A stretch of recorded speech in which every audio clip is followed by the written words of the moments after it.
സാറേ, പഠിക്കാൻ പഴയതുപോലെ വലിയ മൂടൊന്നുമില്ല. എന്തൊക്കെയോ പഠിക്കുന്നുണ്ട്.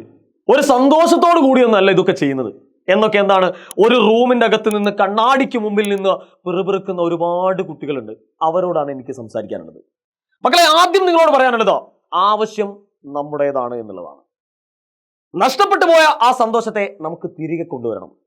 അപ്പൊ എങ്ങനെയാണ് നമ്മൾ ആ സന്തോഷത്തെ നമ്മളിലേക്ക് കൊണ്ടുവരാൻ ഉദ്ദേശിക്കുന്നത്?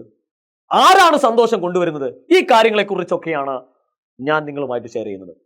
സന്തോഷത്തിന്റെ ഏറ്റവും പ്രധാനപ്പെട്ട കാരണക്കാരൻ ഡോപ്പമിനാണ്.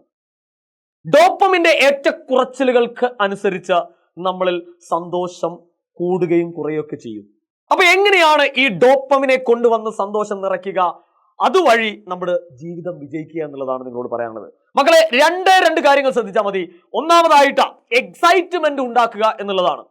അതായത് ഏത് കാര്യമാണോ ചെയ്യുന്നത്, അപ്പൊ പഠനമാണെങ്കിൽ ആ പഠനത്തിനോട് എക്സൈറ്റ്മെന്റ് ഉണ്ടാക്കുക. രണ്ടാമതായിട്ട് പുതിയ രീതികൾ കണ്ടെത്തുക എന്നുള്ളതാണ് അടുത്തതായിട്ട് പറയാനുള്ളത്. അപ്പൊ നിങ്ങൾ സ്വാഭാവികമായിട്ട് ചോദിക്കുക, അല്ല സാറേ, ഒരു സബ്ജക്റ്റിനോട് എങ്ങനെയാണ് ഇപ്പൊ എക്സൈറ്റ്മെന്റ് ഉണ്ടാക്കുക എന്നുള്ളതായിരിക്കും. മക്കളെ, ആദ്യം പറയാനുള്ളത് നിങ്ങൾ ആ സബ്ജക്റ്റുമായിട്ട് ഡിസിപ്ലിൻഡ് ആവുക എന്നുള്ളതാണ്.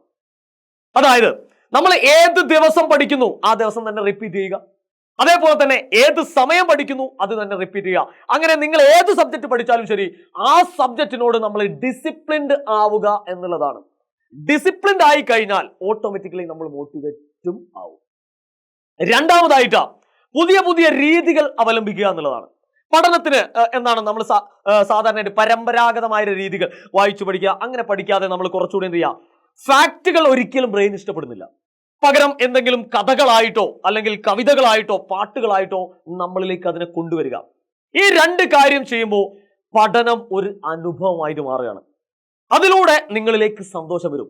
ഓർക്കുക, ഒരു കാര്യം നിങ്ങൾ പ്രത്യേകം മനസ്സിലാക്കുക, സന്തോഷത്തിലൂടെയാണ് നമ്മൾ വിജയത്തിലേക്ക് എത്തുന്നത് എന്നുള്ള കാര്യം. അപ്പൊ എല്ലാവരും എന്ത് ചെയ്യുക, ഇനിയുള്ള ദിവസങ്ങളിൽ ഈ ഒരു രീതിയിലേക്ക് അല്ലെങ്കിൽ ഈ ഒരു മനോഭാവത്തിലേക്ക് നിങ്ങളുടെ പഠനത്തെ കൊണ്ടുവരിക. എല്ലാവർക്കും ജീവിത വിജയം ഉണ്ടാകട്ടെ എന്ന് ആശംസിക്കുന്നു. Good bye.